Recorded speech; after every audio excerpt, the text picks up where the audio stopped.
بسم الله الرحمن الرحيم. الحمد لله رب العالمين، وصلى الله وسلم على سيدنا محمد المبعوث رحمة للعالمين وعلى آله وأصحابه والتابعين.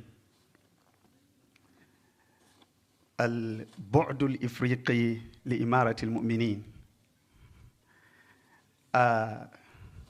أكبر بكثير من أن ينجر بين سلاسل الشواهد وأجلالها، وأجلى من أن تسلط عليه أضواء أقوال العلماء، إذ إن العمق الإفريقي كان منذ مطلع فجر إمارة المؤمنين بالمغرب.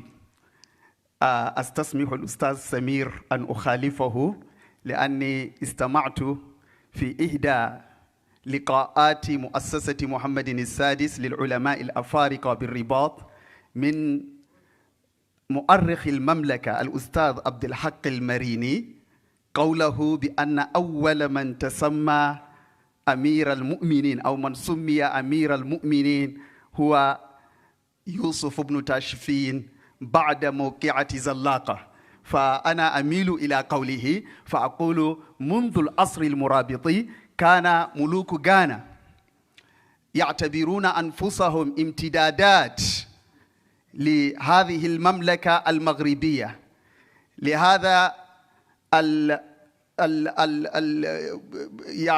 لهذه الإمارة، إمارة المؤمنين أو إمارة المسلمين، على خلاف بين المصطلحات.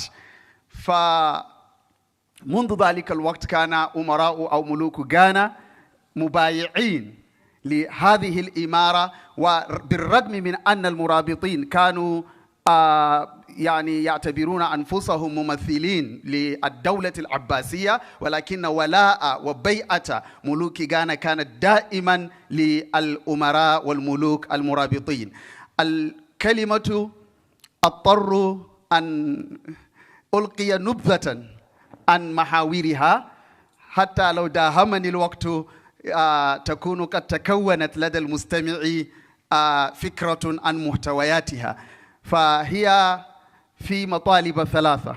المطلب الأول إطلالة على إمارة المؤمنين، والمطلب الثاني بيعات سلاطين وملوك العمق الإفريقي لإمارة المؤمنين بالمغرب، والمطلب الثالث الولاء الروحي والتعانق الثقافي، ثم المطلب الرابع والأخير رعاية إمارة المؤمنين لهذا العمق الإفريقي.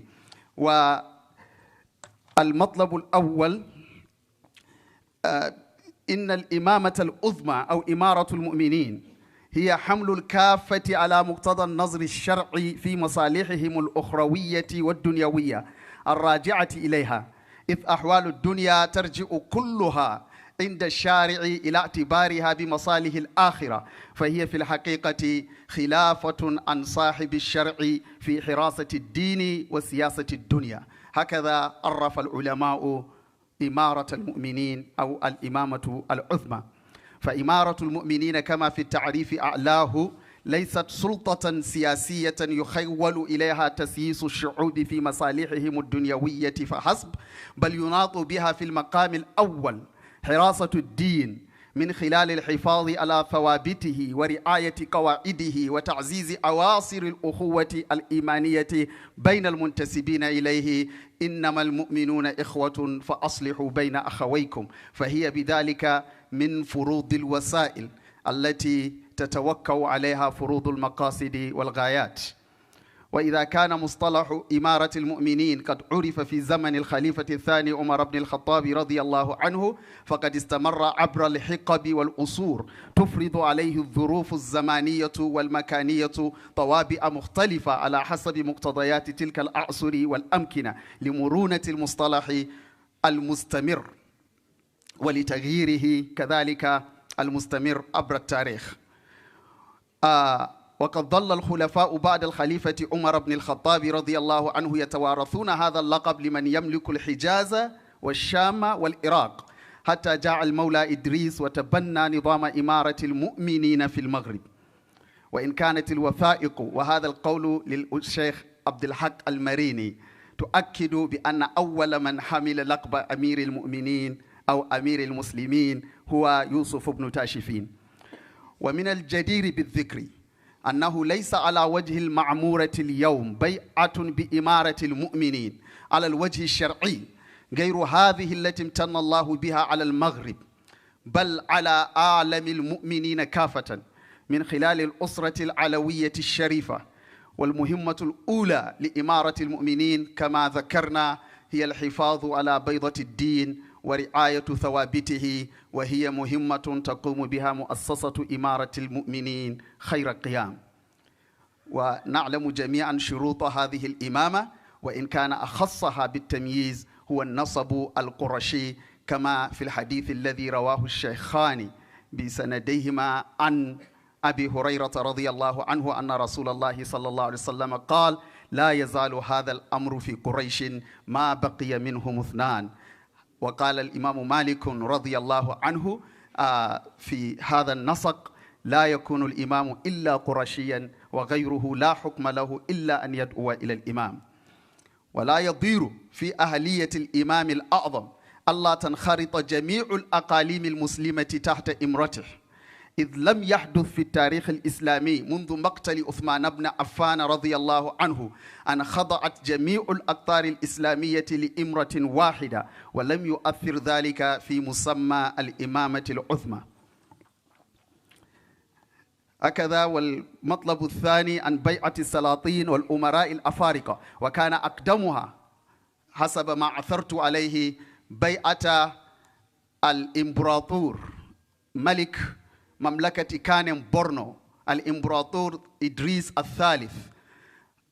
هذه البيعة يعني كتبت هنا بالمغرب ونقلت إلى مملكة كانم بورنو، حيث أشهد الملك على نفسه وعلى من تحته. وكانت مملكة كانم بورنو من أكبر وأوسع الممالك الإسلامية في ذلك الوقت، كانت متاخمة للمغرب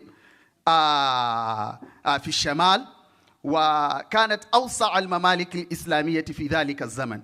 فهذه البيعة نقلها في مناهل الصفاء، وأيضا مؤلف كتاب النبوغ المغربي في الأدب العربي يعني نقلوا، وغير نقلوا نص البيعة وهي طويلة. وبعده بيعات كثيرة توالت، منها بيعة العلامة أحمد المصطفى الوداني التشيتي المعروف بابن طوير الجنة. هذا كان قريبا يعني منذ قرابة 200 عام. وبيعته أيضا معروفة مكتوبة، جاء منها من يا سيدي أخبرني شيخي قدس الله روحه أنه في الحديث: من مات ولم يدخل تحت بيعة سلطان مات ميتة جاهلية. فالآن أمدد يدك أبايعك على سنة الله ورسوله صلى الله عليه وسلم. ثم توالت البيعات، منها بيعة الشيخ محمد المختار ابن بلعمش الجكني للسلطان محمد الرابع. وهكذا أوردت شيئا عن البيعة، نص البيعة. والمطلب الثالث الولاء الروحي والتعانق الثقافي. فمنذ استقرار الأسرة العلوية الشريفة على ملك المغرب اشتهرت باهتمامها البالغ بنشر العلم وتكريم العلماء، مما جعلها قبلة المسلمين العلمية أو علمية طلابا وعلماء. فلجأ إليهم الكثير من العلماء الشوام والمصريين والحجازيين، حيث أثخنت بلادهم الحروب المتتالية من التتار والصليب وغيرها. وكان القدر قد هيأ المغرب ليكون عاصمة للعلم، حيث قامت فاطمة بنت محمد بن عبد الله الفهري ببناء ذلك الصرح المجيد الذي وصفه أحدهم صادقا بأن مدينة فاس هي في إفريقيا أشبه بأثينا في الغرب. هذا من قول علي باي العباسي. فتجاوزت العلاقة المغربية الثقافية الإفريقية الثقافية كل الحدود،